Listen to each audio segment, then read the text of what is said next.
tracing, which is essential and which the White House refuses to do, or let the CDC do. It's October, and nationally, they have no contact tracing strategy.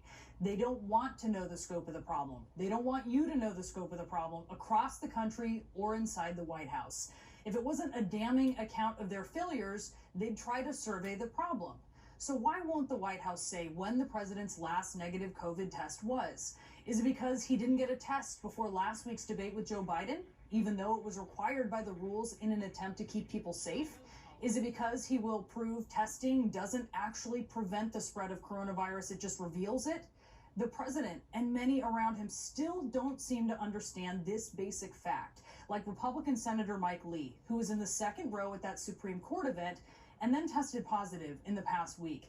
He defended the lack of distancing, the lack of masks, by tweeting this, quote, "We had all just tested negative, every person there. The mainstream media seems to never want to mention that fact."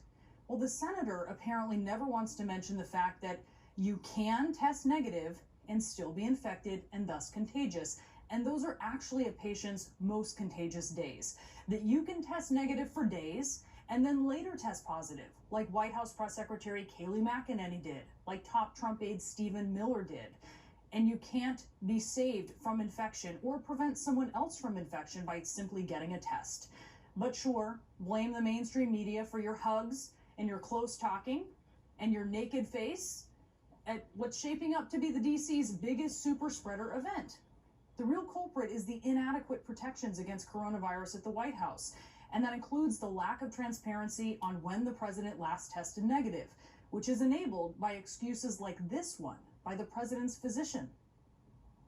Again, HIPAA kind of precludes me from going into too much depth on things that I'm not at liberty or doesn't wish to be discussed. We don't know. The doctor likes to say it's a HIPAA thing, it's a patient privacy thing. But that didn't get in his way back in March when the president tested negative and Dr. Conley was just fine announcing it. Or in May when the president tested negative and the good doctor also revealed it then.